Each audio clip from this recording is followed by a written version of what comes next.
Hi, welcome back to the SEED Initial Teacher Training video number 2, SEED China Teaching Methodology, Part 1. The methodology has been summarized by the acronym China. The C in China refers to common words beginning with the letter C, but common words can also mean high-frequency words, power words, bang for your buck words, pared down language words in Mindy Waxwell terminology. What you basically do is use high frequency words which will accelerate the communication ability as quickly as possible. So if lake and stream and river and glass of water can all be summarized with the big idea of water, then you would teach water before you teach lake, stream, and river. Also note that the pedagogy and the pedagogical approach is not thematic, so there's no word lists to memorize, such as we're studying aquatics and now we're going to use lake, stream, river. C also stands for context. The context is provided. It is familiar to the students. It has quite some detail in it, and it is also stable. It's not changing for the entire unit. It is provided so that this will provide some standardization in everything that's going on and we know what we're doing. Also so that the CT, the Chinese classroom teacher, can make sure that the children in her class or his class know this context beforehand. It's already a context that's familiar to them because we have done some research to figure out what is it that the children will already identify with. So for example, the first context that is provided in the form of a base text is called Look, Run, and it's based off of a popular series that is on TV that many of the children know about. It has detail in it, not that it's complex, but the fact that it might have 25 words in it, a couple of different language structures, maybe more than what you would expect normally for an entry-level foreign language classroom. However, from the idea of you're teaching from the macrocosm, and this is quite important, so within one small context, you're going to have a lot of detail, and with time, we'll eventually get to those details, but once the children learn them, they will be able to put them into a context. And so what this also does is it alleviates the learning task. The reason it does this is because the children already know what's going on. They don't have to figure out what the meaning is when they actually go to learn something. They can simply focus on learning the language itself as opposed to what is this trying to say. The language itself is plenty. And both the words and the context are provided to you. By now you may have guessed that your common words are going to come into your context and you're going to get the context. We'll get to more to that soon. So H is the next letter in the word China.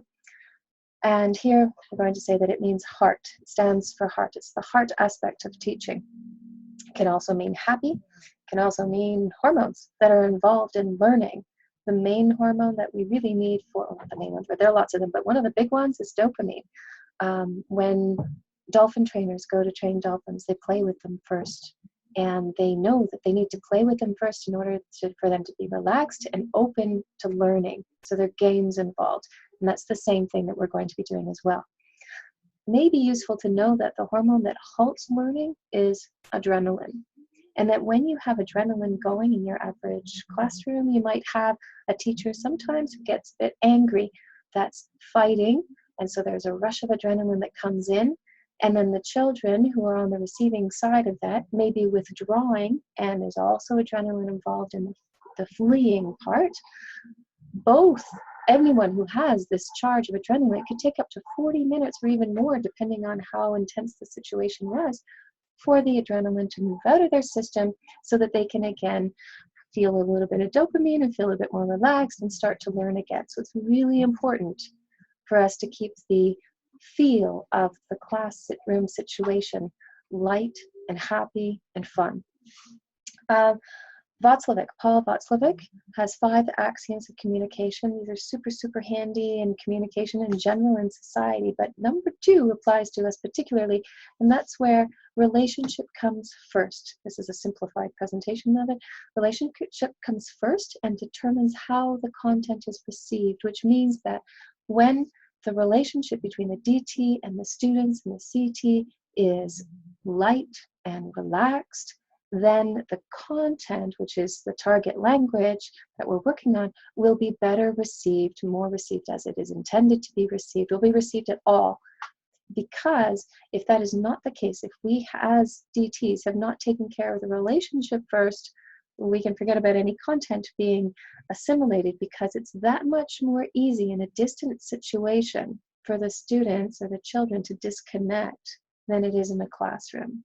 We are miles away and on a screen, so it's really important that we learn to get that relationship, keep it, nurture it at all times through the teacher contact time. Parker Palmer, somebody else who's written a lot about this in The Courage to Teach.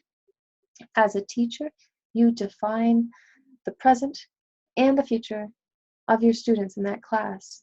So this means that however it is that you're feeling that day, when you're on, if you can, move everything else aside and just be completely present with those students and completely caring and happy to be with them. They will feel that, and they'll feel it even through the screen and even from so far away. One of the really neat things about this kind of a teaching environment is that you can actually travel to China practically on a nightly basis, get paid for it, and get to know people who aren't tourist consultants and boat drivers and taxi drivers. You're talking to real people, and it's so interesting. So if that helps you to get excited about what you're doing, they will feel that as well. This type of teaching, in particular, all types, but especially this one included, takes courage, it takes responsibility. You need to be well in order to teach well, and you need to feel love might be pushing it a little bit far, but you need to exude that deep caring for these children, because they do respond to it, as we all do. The next letter in China, the summary acronym for the pedagogy, is interest, I for interest. And another way of saying that might be motivation. Main human motivators across the oceans and across the seas are belonging and becoming. So the children who you will be working with, they want to feel good about what they're doing, and they want to feel successful. When you are successful, it's quite motivating. It's very empowering to realize that you are actually learning how to speak in another language. And it can be even fun for the children to realize this, that they are able to communicate so quickly, so well.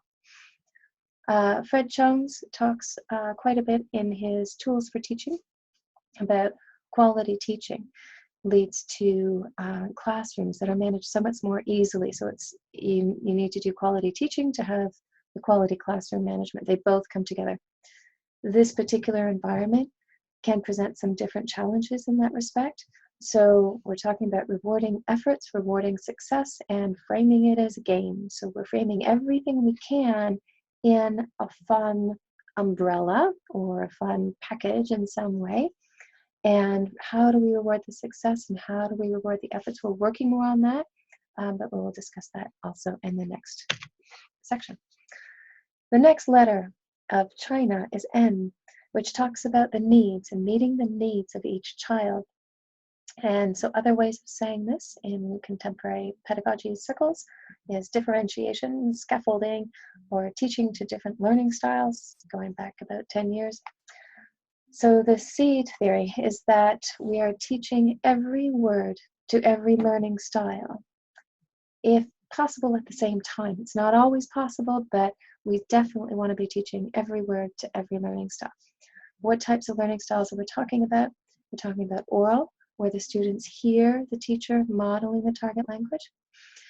We're talking about visual, where the students see the visual representation of the target language in a form called stickmen, and that is also a stepping stone to reading, which will come much later.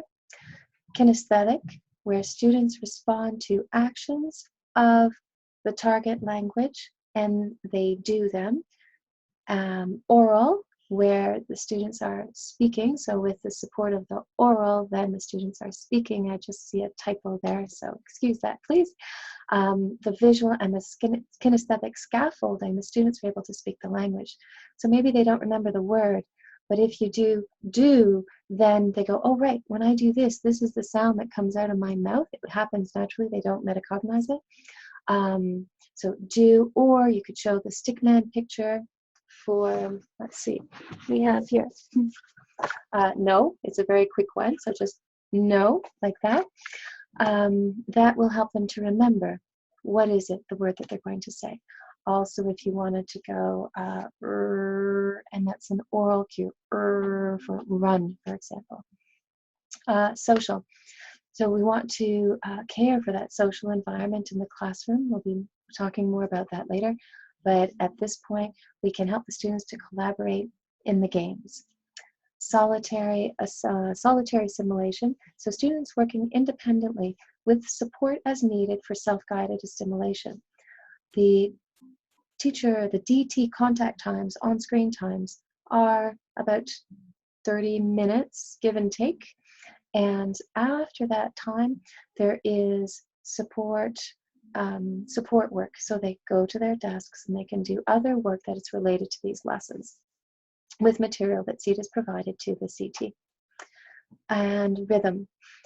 The students practice the same some language features in cadence. For example, I say, or I says. And the students respond, I say, not I says. So they will be able to hear that. That is one way of practicing. So you have the opposites there, or in cadence. There's different structures that you can use more for the language. We'll see that in the rhythm of the base text as well, because repetition is included a lot there. A for China. Last letter A, active learning. In case it weren't obvious so far, so the aim is for every child to be actively engaged during the entire class. Children do engage differently. Some of them will sit and stare, but they're actually paying a lot of attention, but they assimilate differently. So we don't want to push too hard. Some children are very nervous, that type of thing. But we do want them engaged, and over time we want to be able to get to know those different children and understand how it is that they are assimilating. So if we consider that the standard foreign language class, where each child may speak for 1 minute in turn, say 30 minutes, 30 children, each one speaks for 1 minute, and you contrast this with a class where every child is speaking every minute of the class, guided by the teacher and supported by the sound, the visual, the action cues provided for every word they need, even the classroom management words. Everyone sit now. Thank you. And the whole class is saying it at the same time. It's that much more effective, powerful, meaningful. It teaches the target language while it's controlling the classroom, so there's a lot to it. So that means that learning is exponentially increased because the students are exponentially more active in assimilating and producing the language. There is a maximum absorption and production time. Generally speaking, we see that the students are kind of falling off. They're not able to focus as much after 15 to 20 minutes. So we need to have other activities prepared for that time. There are support activities, support materials, and also at that time, you can sometimes get some one-on-one contact time, which is great because contrary to the normal classroom where you are the only teacher in the classroom, here we have a CT who's running the classroom management part, some aspects, and then the DT who is instructing. Sometimes at the end of the class, the children will go and they will start to do what we'll call desk work, support work. But then you can also call on them one at a time to come up, and then you can work with them one at a time without needing to worry about the other ones there, because when you're at a distance, you really can't do that, and you do need the CT there.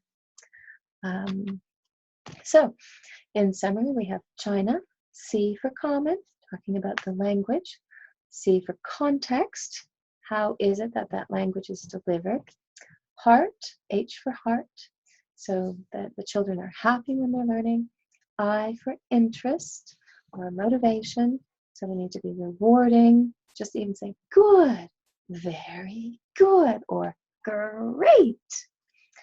Needs, ensuring that as much as possible we meet the learning needs and learning styles of each child, if it's oral, visual, kinesthetic, etc., and that they are all actively engaged in learning, with the small caveat that we're not going to be pushing a certain child and naming them or calling them out and saying, okay, now you must, but observing and encouraging all the way.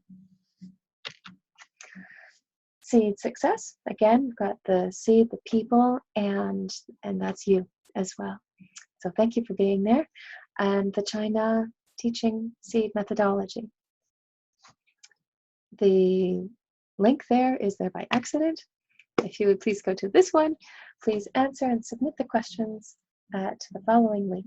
Thank you very much.